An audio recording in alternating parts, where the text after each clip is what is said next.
Let me do a check-in for The West Beyond the West, A History of British Columbia. This is Chapter 10, Reform and Its Limits, 1871 to 1929.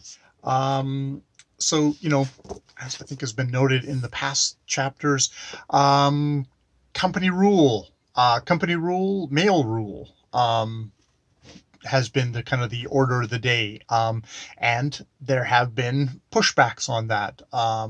Some of them, I think, kind of female suffrage is definitely, both female suffrage and workers' rights were both things that were coming up all over the world, and indeed that kind of, hey, this is happening over in other parts of the world, influenced what was happening in British Columbia, and that people were coming. You get things like, just the idea of the Russian Revolution, workers' revolution, that kind of thought kind of percolating both to the workers and also concerns to the employers of and the government of worried about an actual overthrow.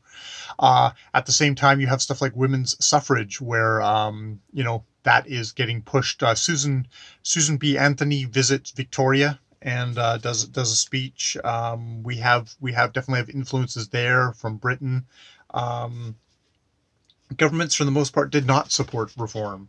I think it kind of refers to the Liberal government, who definitely used it as a way to get votes. A Liberal government embracing progressivism to get votes, and then maybe not following through on that is got. I don't see any modern day parallels with that, at least not in the federal Liberal Party. Gee.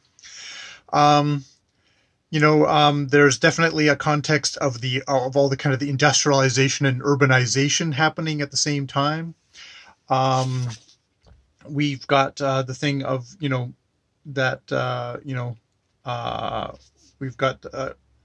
we've got kind of social reform coming from middle class women in the form of suffrage, prohibition, stuff like that. We've also got kind of the Christian thing of the social gospel, imperative within Christianity to do good works. This is a lot of this is coming from Protestant, especially evangelical, Methodist, that kind of strain of things, and we do get these splits within both the Christian movement, within the Union movement of are we doing for something where in the Christian one, there's definitely this thing of a conservative thing of it's to restrain human impulses for evil and guide individual towards salvation, versus social gospel as a justification for the complete destruction of an exploitive social order. There definitely is pushback from, there's kind of vague things like the federal government passes the Federal Trade Union Act, passed in 1872, did legalize the mere act of combining, but it did not force employers to recognize the organizations which workers came together to press demands. And indeed, supported by government, employers refused to negotiate, much less recognize or negotiate with representatives of their employees. We've got, we've got definitely acts that happened by the employers, especially Dunsmuir's actions in the 1877 coal miners' strike, where he basically slammed them down so hard, kind of served to radicalize and actually just convince workers, we do actually need somebody that's actually we need to collectivize together to be able to stand up to incredibly powerful men like Dunsmuir, who, through the Dunsmuir Senior and also the Dunsmuir Junior, who became even a premier of the province for a while. And it's just this thing of, unions are seen as a key to kind of improving the conditions of work. There's also just the notions of kind of the idea of class. The Marxist idea of class was coming into the fore here. Marx's kind of criticisms of capitalism, just the idea of class struggle, that how the upper classes are making their wealth is through the exploitation of the lower classes. And, we also get the things of, presence of racial minorities willing or forced by circumstances to work for lower wages than most workers of European descent. They were Japanese, Chinese peoples were used as a way for the employers to basically break unions, to undercut pay, and all this stuff, basically, because it's such a racist society. We wouldn't. These minorities didn't have legal rights to actual equal pay or anything like that. So the employers definitely took advantage to that, and it unfortunately the unions became kind of a locus for stuff like there's the thing here of the Knights of Labor, who with their first major thing began not a strike, but as a campaign to drive Asians out of Vancouver by painting large X's on businesses run by or having any dealings with Chinese.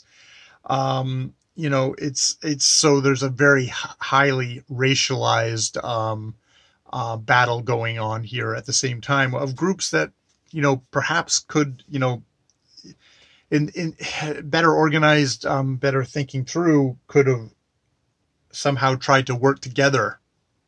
But there's a language barrier.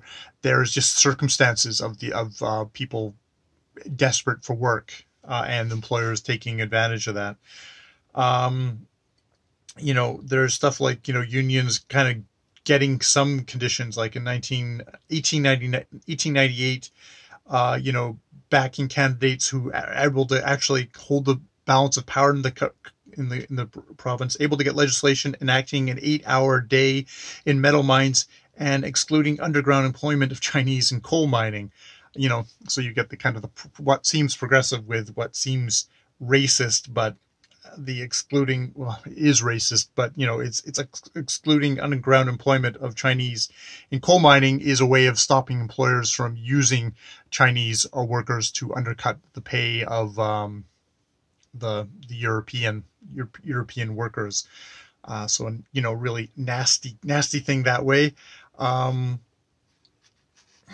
There's just definitely that thing of like BC was a little less of a religious place. There's a quote here from a young Ontarian: "People don't seem to worry much about churches out here," where, a lot of reform groups were coming from the church. There were actually farmers groups and women's institutes were used as things. This is where we get kind of themes of temperance and suffrage. Temperance, being prohibition, anti-alcohol, and suffrage being linked to that because it was seen that women would vote for temperance measures going through. There's there's different equality. The different equality campaign for futures. Here, let me see. We get stuff about the kind of the early unions, the American-based Industrial Workers of the World, or the Wobblies, had moved into BC, peaking in like 1912. What happens is we get a kind of a peak of union activity.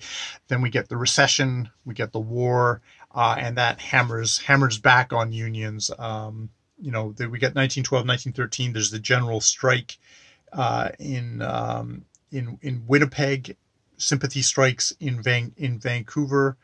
And it's one of these things of like they talk about, like, even into the late 20th century, some scab families were still being scorned by those whose families who had held out against the stuff.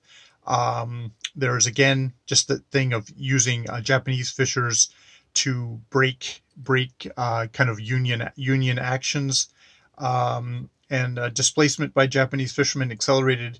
And by 1901, Japanese held almost 2,000 of the just over 4,700 fishing licenses issued in the province, as well as most of the 1,000 licenses allotted to canneries. So it's unfortunately, again, kind of a history of the ruling classes, the using immigrant workers to break the using racial minorities to break the union practices. Breeding, basically poisoning what was already kind of a seething cauldron of racism at the time. But you get things of like legislation which up to the Second War perverted the main basis for settlement of labor disputes, favored employees by putting no restraints on them for not to fire or blacklist workers suspected of harboring union sympathies. And only in British Columbia were Labour or Socialist candidates elected provincially or federally prior to the First World War. Unfortunately, there's this whole thing of kind of a fracturing of the labor movement. They weren't able to unify into a thing of full force because you get pitted against each other were Eastern European immigrants who were pure Marxist socialists and British workers who came from a more moderate socialist tradition. So you get splinter groups, things that were able to basically it's in the election that the Liberals eliminated McBride and the Conservatives from BC, which made the two socialists the only opposition. But disaffections and disarrays would reduce opportunities for election under a socialist banner in the future. Basically, the Liberals were able to kind of benefit from the fracturing of the union stuff. We do end up getting kind of a female suffrage, 1916. Into 1917, where and this is indeed connected to the war stuff.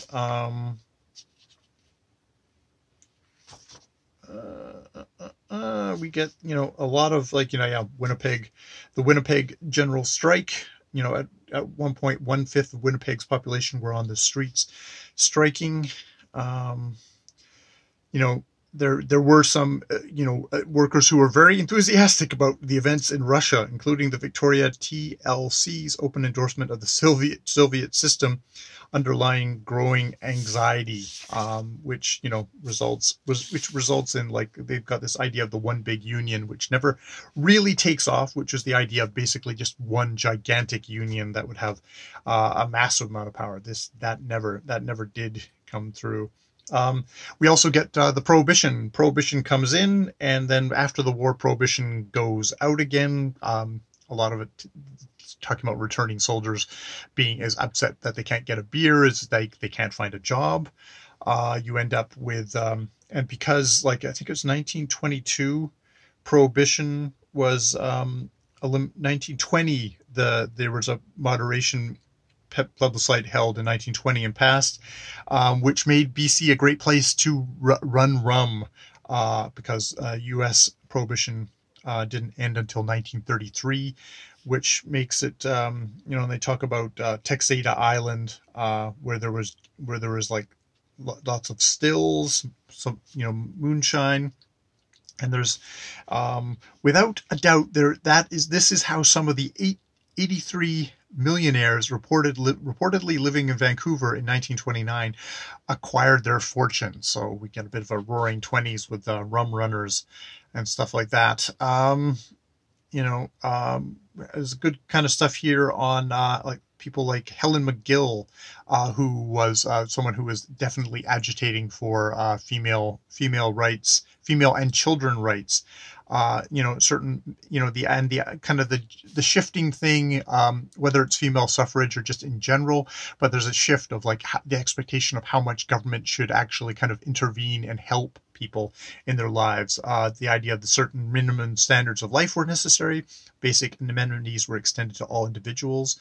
So we get starting to get the stuff of, paid professionals, instead of volunteers for stuff like public health, childcare, social welfare. In 1927, there's the Old Age Pension Act thing. And, the Liberals kind of going like, hey, this is good business. Progressive legislation reasonably assures contented labor and operates as an insurance policy for capital. Barman here seems to take this as a cynical thing. I mean, you could see it as just realpolitik. And if realpolitik means hey, if we actually take care of our citizens, they aren't going to revolt. It's not a bad thing. And it's probably how a lot of government actually thing. There's a thing here for schooling of there's the middle class view of the Bolsheviks of today are mainly the neglected children of yesterday. So like we should take care of the children and educate them, or else they'll turn into Bolsheviks. Versus a kind of a working class view that knowledge is essential for universal progress, but fatal to class privilege. So the idea of actually properly educating people will actually kind of erode class privilege, allow people to be mobile and stuff like that. We've got a lot of stuff on also on child health welfare, and you get more experts in its stuff. You get the Child Welfare Association of British Columbia was launched in 1918, and by 1922, 200,000 copies of the Canadian Mother's Book, published by the Child Welfare Division of the Federal Department of Health, was in print across Canada. You get stuff like the Boy Scouts and the Girl Scouts becoming firmly entrenched. School leaving age been raised from 12 to 14. There still is this thing of like, there's this whole kind of divide of the urban versus the kind of the interior frontier, where there's a real drop off in kind of educational possibilities. BC does try and kind of work on that with this provincial correspondence education. In Australia, another place with a lot of frontier, being places where they're, trying to actually kind of put that together. Though there's interesting, they have it's a Putnam-Weir Commission of 1924-25, which basically they kind of said like, oh, well, we should have all these great things. And it seemed to have the paradoxical effect of maintaining, even furthering a set of biases of, that basically that dichotomy between the urban and the rural areas and quality of education, and it's one of these things of, schools oversight favored urban areas, rural areas. It's like, the people, they didn't, the officials were just didn't have as much together to be able to negotiate the whole bureaucracy, provincial bureaucracy, but they're also kind of loath to tax already kind of much more fiscally straightened, disadvantaged peoples in rural areas. So you end up with really crappy education as a result in a lot of the in a lot of these areas. There is the limits of reform becoming evident in 1920s. Individual benefits, often based on a mean test, were only available to British subjects. Even then, long residence in Canada was a common requirement. Indian people were excluded almost as a matter of course.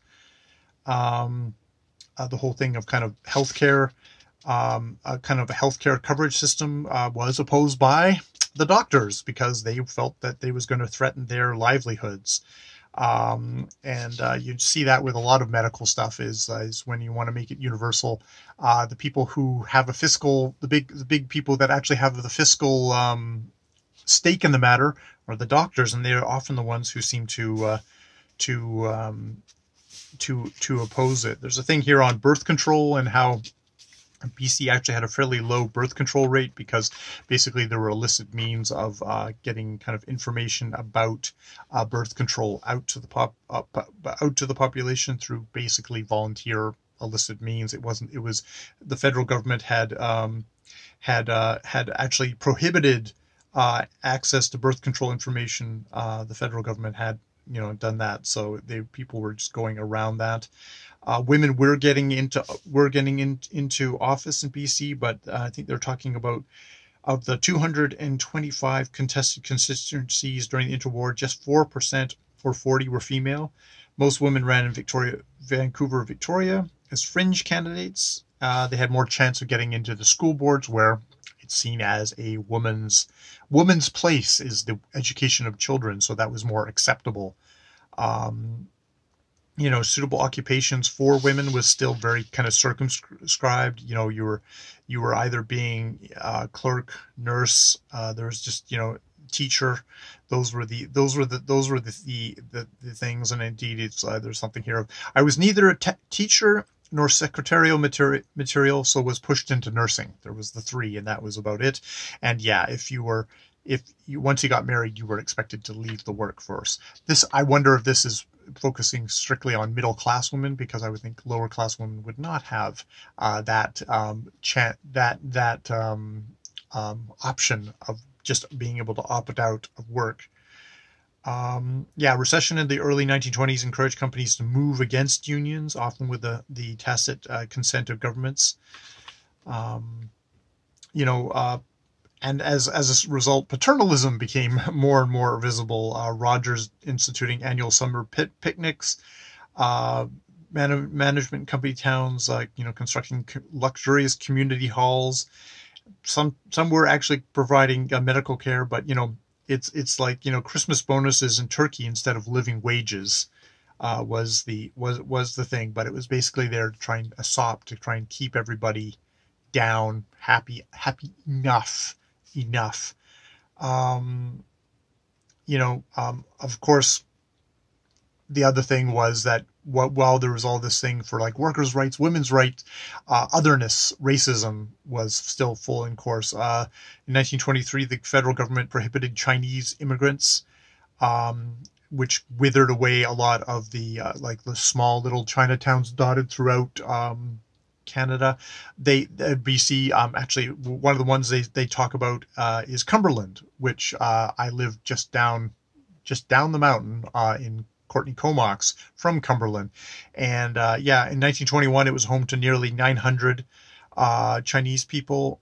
2 decades later, they counted 10 elderly male residents as their only kind of the population that way. It's like it wasn't they just like these faded away and now they're quaint little tourist things. It's like, no, there was racist policies that ensured their doom, and only Victoria and Vancouver actually retained their character, with 1941 population about of 7,000 and 3,000 respectively. There's a thing here, I was going to look this up, of some of Vancouver's 200 Chinese families operated small neighborhood stores and stuff. When W.H. Malkin, a leading wholesale grocer, ran for mayor, one of his campaign planks was Oriental shops should be confined to fixed Oriental areas. While Malkin was unsuccessful in his goal, Vancouver's white lunch restaurants lived up to their name, it being common knowledge that they didn't allow Orientals to live here. And now white lunch, it's like, is that white spot? Which I'm just, that is just strictly by name only. I do not know. I should really look that up, because that would be a really sad and shameful part of BC history. I mean, it's sad and shameful already, indeed. And there's also the thing about Japanese, especially because they were becoming economically competitive, and were actually kind of working kind of in education and stuff like that. And this is where you get this whole thing of superiority of race. But when do white people really get worried is when the supposedly inferior races are actually competing, are actually able to burst through barriers that were designed there to keep them down and keep them, quote unquote, inferior. Japanese initiative was turned on its head to become a further rationale for discrimination. Quote, his superior education, his training, and his more plastic nature fit him to compete with a far greater variety of occupations than the Chinese, and to mold himself to the conditions of the country. Unless restrictions are placed upon his entry in every class of the community, and every avocation in the province will find this enterprising yellow man slowly but surely elbowing his way in and taking possession. So, reformers' achievements during the late 19th and early 20th century were considerable. The goals with which labor leaders and social reformers identified became much more broadly accepted across society, primarily through trade unions, but also by electoral success. Working people established themselves as a distinct and formidable presence in the province. Social reformers' efforts were equally rewarded, yet reform had its limits, due in part to popular perceptions that goals had been achieved or alternatively gone too far. Much was achieved, but much still needed to be done. And that is the end of reform and its limits. Next time I'll come back with Chapter 11, The Best and Worst of Times, 1918 to 1945.